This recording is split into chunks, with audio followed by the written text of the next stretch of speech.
In 1993, a 6-year-old boy vanished during his own birthday party. No witnesses, no signs of struggle. Just a single balloon caught in the backyard fence. Now, 30 years later, his sister opens a locked attic closet and discovers a truth no one was ever meant to find. Some houses aren't just homes. They're vaults built to hold secrets. Before you press play, don't forget to subscribe for true crime mysteries and untold stories that haunt you long after the lights go out. The backyard had smelled like barbecue smoke and bubble soap. Children darted across the lawn, paper hats bouncing, laughter piercing the thick summer air. Yellow streamers fluttered from the porch. A plastic folding table sagged under the weight of a half-finished cake, balloons, and half-unwrapped presents. Rachel Minton stood at the edge of the chaos, one hand on her hip, the other shielding her eyes from the sun. She was 11, almost 12, old enough to roll her eyes at the magician her mother hired, but not quite old enough to be excused from attending her little brother's 6th birthday. "Blow out the candles, Tommy," someone shouted. Her brother stood before the cake, crown askew on his head, cheeks round, face sticky with frosting. He smiled. For a fleeting moment, Rachel's annoyance softened. He was clingy, sure, always trailing after her, but he was still her brother. And then he was gone. She didn't see it happen. No one did. One moment, he was laughing, arms raised in sugary triumph. The next, someone asked, "Where's Tommy?" A minute later, people were calling his name. Rachel remembered her mother's voice cracking as she screamed it. She remembered the balloon, the red one caught in the chain-link fence, the back door open when it shouldn't have been. She remembered the police, the search dogs, the floodlights combing through the woods behind the fence. They never found Tommy. Rachel's final image of that day, the half-eaten cake on the picnic table, candles still softly smoking. The house on Emerson Street had stood empty for 6 months now, empty of people, anyway. Not of memory, not of shadows, and certainly not, Rachel believed, of truth. She stood in the foyer now, keys still dangling from her fingers. The lock had just turned. The door groaned open like it didn't want her back.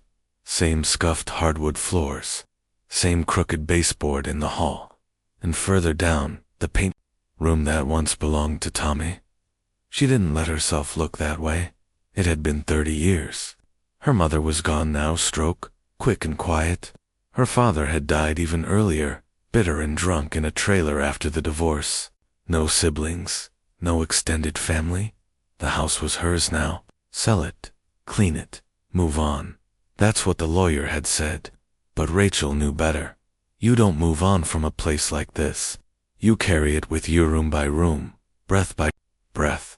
She dropped her duffel on the entryway tile and clicked the hallway light. It flickered, then settled into a dull, yellow hum. Dust swirled in the beam like ash.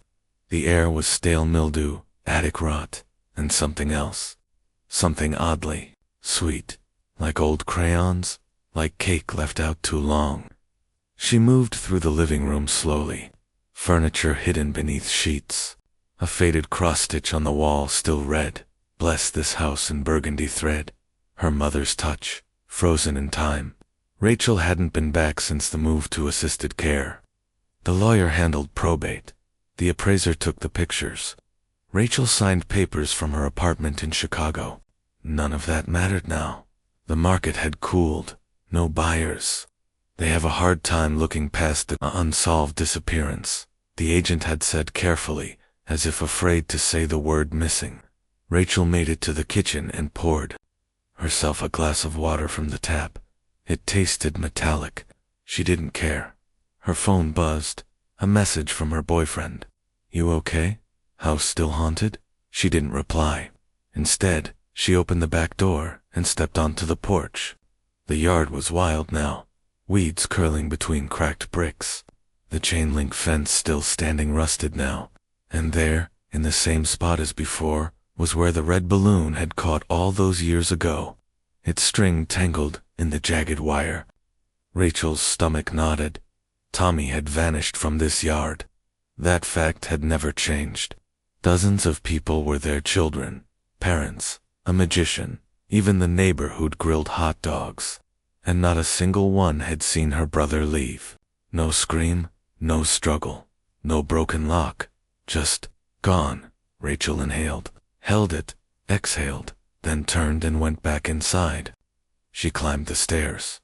Her footsteps echoed. The hallway was quiet. No voices, no pictures. Just the smell of old wood and something floral. Probably the last can of air freshener her mother had kept spraying, trying to mask a house that never felt normal again. Tommy's door was still closed. Rachel didn't touch it. Instead, she entered what was now, technically, the master bedroom. She opened a window to let the place breathe. The breeze moved the curtains, just enough to make her heart stutter. She shook her head. Get it together.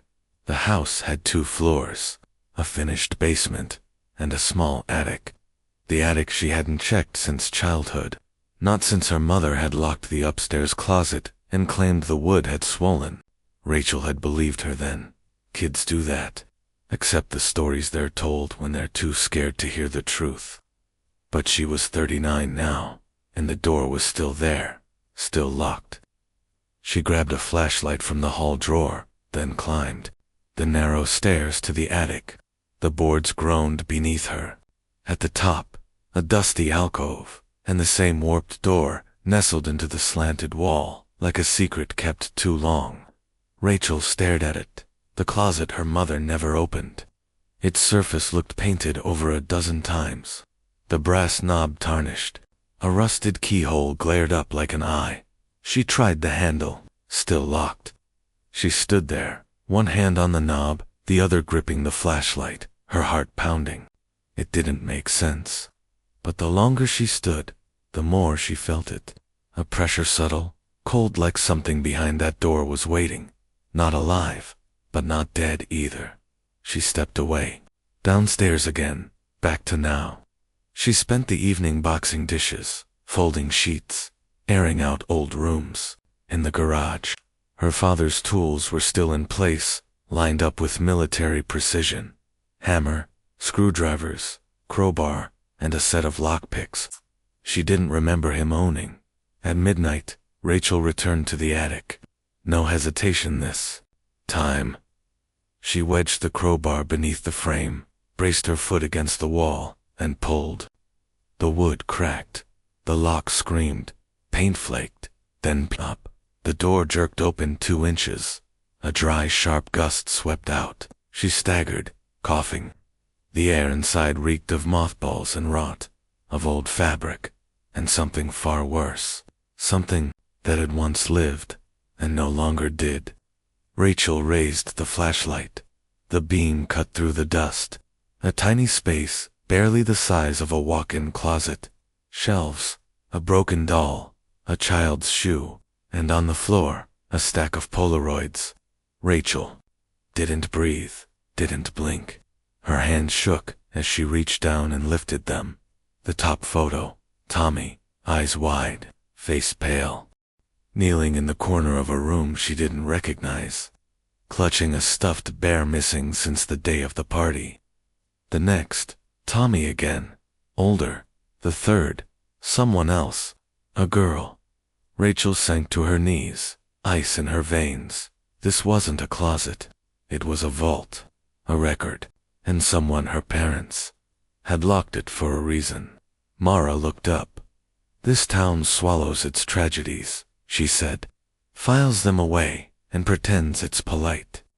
Rachel pointed to the symbol in the final photo, the triangle inside, the circle, beneath the words, Project Promise. You ever seen that before? Mara nodded slowly. Not here, but once. In the woods. Rachel blinked. Where? There was a clearing. Behind Elkhart Elementary. The kids called it the Promise Circle. We used to dare each other to go out there at night. Mara paused. It was always marked with that same symbol, spray painted on a tree, sometimes chalked, sometimes carved in. We thought it was a prank. It wasn't, Rachel said quietly. No, Mara replied. It wasn't. They sat in silence. The house let out a faint groan in the cooling dusk. A chill ran under Rachel's skin. There's something else, she said, reaching into the folder that held her mother's old documents. She unfolded a receipt. Storage fee, Cedar Pines. Community program. Mara stared at it. Cedar Pines?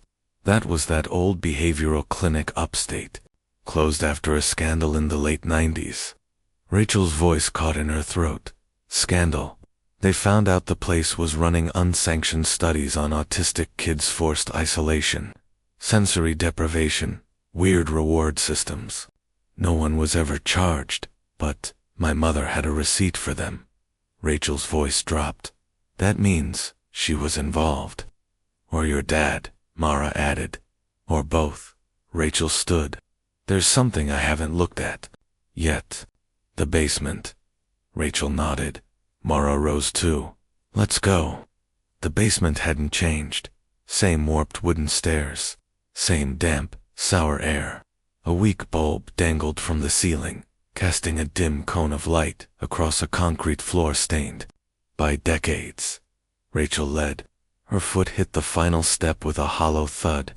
The basement was cluttered, but not chaotic. Boxes of old Christmas ornaments. Her dad's tool bench. Laundry machines, long disconnected. But something about the far wall felt wrong.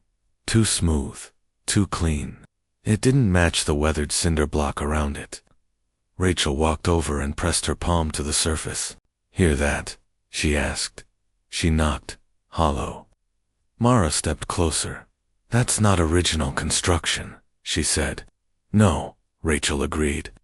She glanced around and spotted the crowbar she'd left leaning against the dryer.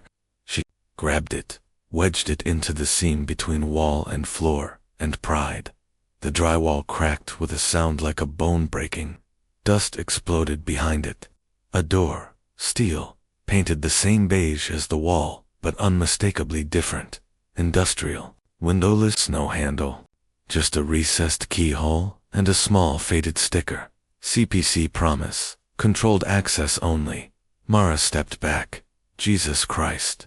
It's real. It's all real. Rachel's voice came out in a whisper. This was under our house. All these years.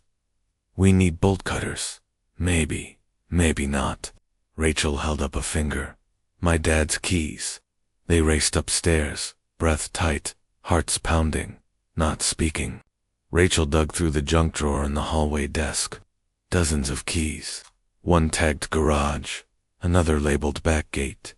One had no label at all, just a triangle etched into the metal head. They ran back down. Rachel slid the triangle key into the lock. Click. The door groaned open. Beyond it, blackness. A damp smell hit their noses. Old carpet, glue, and something chemical. Rachel flicked on her flashlight. It wasn't a room. It was a hallway. Narrow, carpeted. Fluorescent light tubes lined the ceiling dead. Her flashlight beams swept across numbered doors on either side. 1A, 1B, 1C. Mara covered her mouth. They built rooms down here. Rachel stepped forward. The air was still, cold. Silent text for their breathing. Her light flashed over file cabinets, folded chairs, what looked like a mini fridge. The deeper they went, the colder it became. Then she stopped. The last door. 1F. Princess Room. The door was slightly ajar. Rachel pushed it open. Inside, a child's bedroom. Dust-covered toys lined the shelves. A faded mural of a cartoon castle stretched across one wall.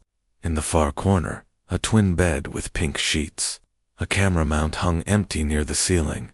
The closet door was half open, tiny clothes on wire hangers, many still wrapped in plastic. Mara didn't speak. Rachel walked slowly toward the bed. On the pillow lay a folded note tealoed with age, written in a child's uneven scrawl. I was good today. Will I get the pony now? Rachel dropped to her knees. She could hear her brother's voice in her mind, that nervous lilt he had when he was trying to behave. Could picture him being asked to smile. Sit still. Be good. How didn't I? No, she whispered. How did none of us know? Mara placed a hand on her shoulder. They didn't want us to. Rachel stood, numb. We need to call someone. Who? Mara asked. Rachel didn't answer, because she didn't know. The photos, the program, the princess room, they weren't the end. They were the beginning. Rachel didn't sleep that night. She tried lying on the living room couch, blanket to her chin, flashlight beside her like a weapon. But every creak of floorboards, every gust of wind against the window, snapped her awake again. The photographs haunted her. The pink sheets, the chalk symbol in the attic photo, that hallway under her childhood home. By 6:30 a.m., she was still awake. Mara had returned.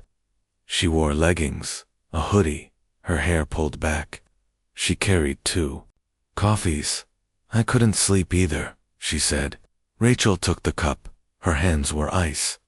I brought my old laptop, Mara added. Thought we'd check the discs. Rachel blinked. What discs? Mara reached into her tote and pulled out a Ziploc bag. Inside, 6 mini CDs, 3 VHS tapes, items they'd pulled hastily from the locked cabinet in the basement corridor after discovering the princess room. They hadn't spoken about them yet. Think they're from the same people who made the Polaroids? Mara asked. Rachel nodded. Same labeling, CPC promise. Subject 4. Conditioning, sequence 1. Mara set up the laptop at the dining room table and slid in the first disc. Rachel hesitated. Part of her didn't want to know. But the other part, the one that had waited 30 years, leaned in. The video flickered. No intro, no time, just a static shot of a small, windowless room. Gray walls. A mirror on one side. A child walked into frame. Tommy. Rachel's breath caught. He was 6. Same red shirt. Same haircut from the birthday party. He sat in a plastic chair, hands in his lap. A male voice off camera, flat and measured, spoke. Tommy, what do you do when you hear the chime? Tommy didn't respond. Tommy, what do we do when we hear the chime? Tommy blinked, then said softly, we sit still. Good. Again, we sit still. The screen cut to black. Mara paused the video. Rachel gripped the table edge. That wasn't Dad's voice. No, Mara said. Too flat, too rehearsed. Rachel stood, pacing, her whole body buzzing, with grief, with fury. This was a script, she said. A conditioning routine, Mara replied. Classic behavioral testing. Command, reward, repetition. Why would they do this here? Mara slid in the second disc. Another room, another child. This one wasn't Tommy, a blonde girl, barefoot, crying silently. She repeated phrases like, I belong to promise. Good children don't disobey. I have no home but here. Rachel turned away. Enough, she whispered. Mara paused the video. This is sick. It's worse than sick, Rachel said. It's organized. They sat in silence, staring at the frozen screen. Then Rachel spoke. We need to find out how deep this goes. They spent the next 2 hours digging through every document they'd found in the basement. Clipped files, photocopied forms, delivery manifests for conditioning materials, a master schedule stamped. Cedar PINES project, promise. Satellite 3, supervising officer, Arminton status, active as of April 1993. Rachel stared at the name. Her mother, Satellite 3, Mara read aloud. That means there were others. Rachel opened a nearby filing cabinet. Row after row of manila folders, some sorted by month, others by subject ID. One folder was labeled simply, Field Notes, May 1993. Inside, pages of handwritten notes. Subject 12. TM continues to resist. Verbal commands, unless prompted with food or sensory reward. Delayed adaptation, but imprinting increasing. Parental influence eliminated. Subject responding to male authority voice. Programming sequence C underway. Rachel's hands trembled. That's my brother. Mara picked up another folder. Consent. Forms. Photocopied. Fake signatures. This isn't your mom's handwriting, she said. These were forged. Rachel couldn't sit still. Her heart thundered. This wasn't just my family. There were others. Other people, other homes, other kids, other rooms, Mara added. Near the back of the notebook, Rachel began to read aloud. They tell me to smile when the red light is on. They say I'm special. But I want to go home, Mara pressed, her hand to her mouth, stunned. Another entry followed. The room is cold, but I'm not supposed to say that. If I cry, they play the sound. I hate the sound. Rachel turned the page and stared at the next drawing an image of a triangle, inside a circle, just like the symbol in the photos. But this time, the triangle had a face, a mouth filled with sharp teeth. A final note was scrawled sideways along the margin, the handwriting shaky. Rachel, if you find this, I'm sorry. I was bad. I tried to be good, like they said. Rachel closed the notebook gently. For a moment, everything inside her went still. Then she stood up. Her voice, steady now, said, "We're going to the police." An hour later, they arrived at the precinct. Rachel carried a battered banker's box in her arms. Inside were the cassette tapes, Tommy's notebook, and 2 folders of labeled documents they had recovered from the promise room. She had thought about bringing the bear, but she couldn't. Not yet.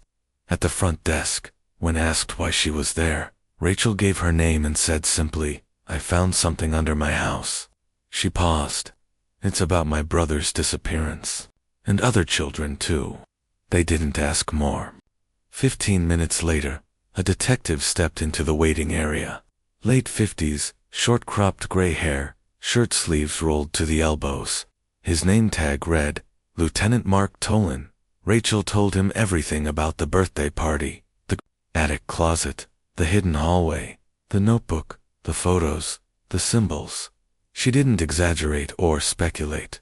She just told him what they had found.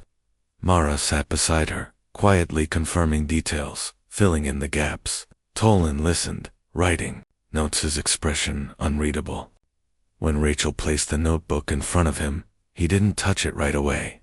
He just stared at it like it might burn through the table. Finally, he said, "Wait here." He took the box and disappeared. Almost 30 minutes passed before he returned, this time with 2 other detectives, one of them younger, the other a woman who looked exhausted but focused.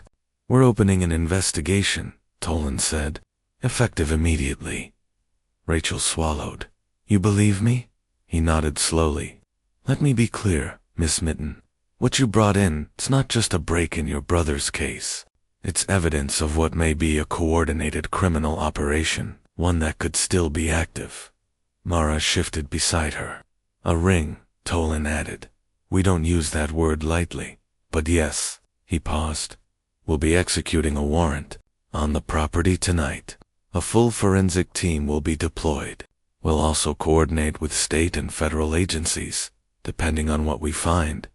Rachel felt her stomach twist. "There's something else," she said quietly. "Something I didn't bring in." Tolan looked at her, waiting theirs. "A room. We found it behind a hatch in the lower basement. No windows, no ventilation, just a mattress, and my brother's stuffed bear." Tolan nodded. "Well, look." Rachel hesitated. "What happens if you find out? If he died?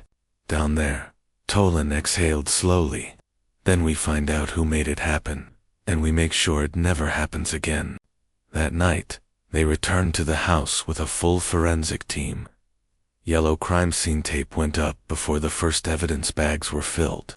Rachel stood on the porch, arms folded, her body humming with adrenaline and sheer exhaustion. Tolan moved methodically through the house, alongside 2 agents from the FBI's Child Exploitation Task Force.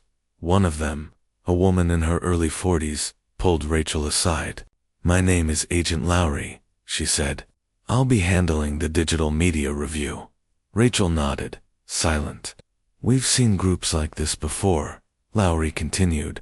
They tend to rebrand, relocate, split into smaller cells. You think it's still happening? We'll know more soon. But yes, I'd bet this wasn't isolated. Rachel sat on the porch steps, knees pulled in, chin resting against them. Across the street, neighbors began to gather, pretending to walk dogs, feigning surprise. She didn't care. Inside, officers opened the hatch. Rachel watched as they descended into the holding chamber, and saw the expressions on their faces when they came back up. One of them had tears in his eyes. At 3 a.m., Rachel was allowed to briefly read the house. One of the officers handed her Tommy's notebook, sealed in an evidence bag. Keep it for now, he said gently. We'll need a copy, but this belongs to you. Rachel took it in her hands and went to the kitchen. She sat at the table and opened to the last page, the one where Tommy had apologized for being bad. She traced her finger over the words, and for the first time in 30 years, she whispered his name aloud. Tommy, it wasn't your fault. Swallowed. What do you mean? Rachel asked. June stared at the trees. He used to sneak food to the younger kids, tell jokes in the hallway. The supervisors hated that, said he was contaminating the program. Rachel's hands curled into fists. One day, June continued, they told him he was going home, that his time was up. He looked so relieved. But he didn't come home, Rachel said. No. June looked straight at her. He never made it out of the house. I heard screaming that night, then nothing. We never saw him again. Rachel's throat tightened. They told us he'd failed. That's what they always said. Failed kids, disappeared. Do you think he's dead? June hesitated. I think he was sacrificed. Rachel's breath caught. What I mean? Sacrificed to the system. Taken out of circulation. Used for something, maybe video, maybe testing. I don't know. But he mattered to them. He had spirit. That made him dangerous. Rachel couldn't respond. She just stared into the trees. That night, back in Portland, she stopped at a gas station off I-84. She went into the bathroom and stared at herself in the mirror. Everything had changed. Her family was a lie.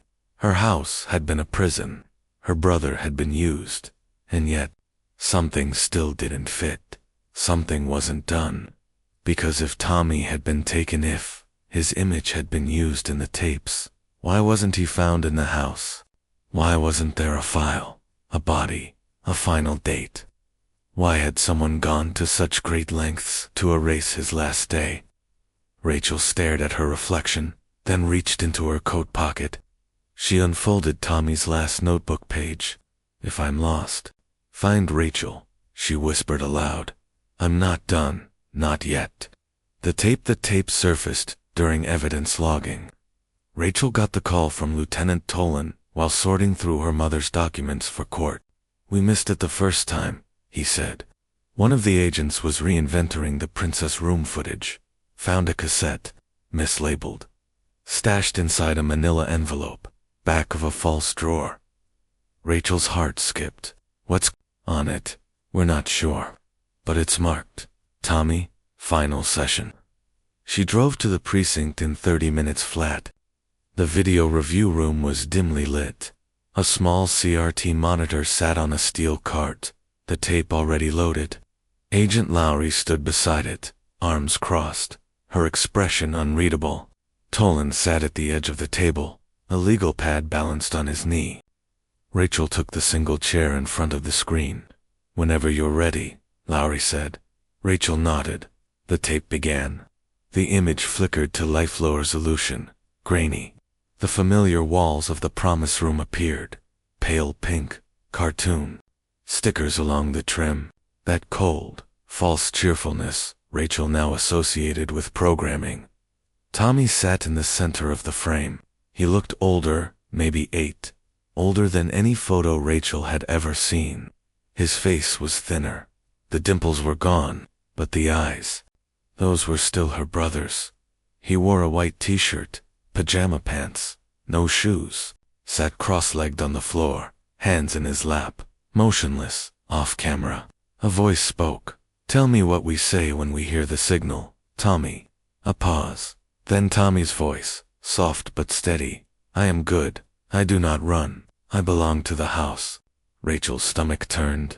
The voice again. "Do you remember your sister?" Tommy looked up. "Yes." "What's her name?" "Rachel." He said it with such clarity, such immediate emotion. Rachel felt tears sting her eyes. "And what happens if Rachel comes?" Tommy's expression changed. His confidence faltered. "They said, she's not real anymore." Rachel clenched her fists. "Do you still believe in her?" A pause. Tommy looked straight into the camera. "Yes." Static. Then the screen returned. Now Tommy stood, facing a wall. A door opened off-frame. A shadow moved. The voice spoke again, fainter. Now, distorted. "It's time. Subject 12. The final lesson." Tommy didn't flinch. Didn't speak. "The world is over. The house is safe. You will forget everything else." Tommy turned. His eyes lifted to the camera. "She'll find me." The voice didn't respond. The screen cut to black. Recovery. Division sat beside Tommy and gently began the process of reintroduction. No pressure. No open-ended questions. Just images, photos, names. Tommy stared at a picture of himself as a little boy, the one from his 6th birthday, and whispered, "That was before." Before. The word hit Rachel like a fist. The psychologist leaned in gently. "Before what, Tommy?" But Tommy only shook his head. It would take time. Over the next 3 weeks, Tommy improved. Slowly, haltingly, his speech returned in fragments. Pieces of memory surfaced, some vivid, others clouded by years of psychological conditioning. He remembered the first basement, the princess room. He remembered the bear, and he remembered a sound, a high-frequency tone that played when he cried or asked too many questions. And he remembered someone who came at night. "He had gloves," Tommy whispered. "He used to kneel beside the bed, said I was the one they waited for, that I would lead the others." Rachel's blood ran cold. "Do you know his name?" Tommy shook his head. "But he wasn't the worst." Rachel leaned in. "Who was?" Tommy's jaw tensed. "The woman. The one with the key." He called her mother, Clara. He didn't know if that was her real name, but she ran the 3rd facility, the camp in the mountains, the place Rachel had helped raid. Clara wasn't a Cedar Pines nurse or technician. She was something else, a believer, a zealot. She wore a pendant, a triangle, inside a circle. She read the children's stories about the clean ones and the silent path. She made them repeat mantras before meals. Silence is safety. Obedience is light. Love is what they give if you are still. Rachel wrote every phrase down. She handed them to Agent Lowry and the trauma team. They immediately began cross-referencing the language with cult indoctrination texts. One match. Came back an obscure obedience manual from 1979, authored under a pseudonym, Dr. F. Albee, the same man who had fled the Harmony Well compound. Tommy remembered something else. A room beneath the cabin. No windows, no clocks. He called it the box. They put you in the box if you asked questions, if you talked in your sleep. Rachel's stomach turned. "Did they put you in the box?" He nodded. 4 times. The last time was the longest. "How long?" He stared at the wall, until the girl stopped crying. Rachel swallowed. "Do you remember her name?" Tommy nodded. "June." The FBI acted quickly. June was relocated to a secure trauma facility in Tacoma. When Rachel called to tell her Tommy had remembered her, she cried for 5 straight minutes. "I thought he was gone," she said. "He's not," Rachel told her. "He remembers you." They planned the visit carefully, therapists on standby. Meanwhile, Lieutenant Tolan and Agent Lowry compiled a working database of Project Promise personnel. Based on Tommy's testimony, survivor statements, and recovered materials from all 3 sites, they identified over 40 names. 12 were still unaccounted for. 2 were presumed dead. The rest under investigation. Warrants were issued. International alerts filed. Behind closed doors, federal prosecutors began drafting charges: child abduction, endangering the welfare of minors, unlawful imprisonment, conspiracy, production of illicit materials, negligent homicide, because beneath the camp's main building, under the floorboards. Behind insulation, investigators found fragments of children's clothing, tape reels, human bones, at least 4 sets of remains, unidentified.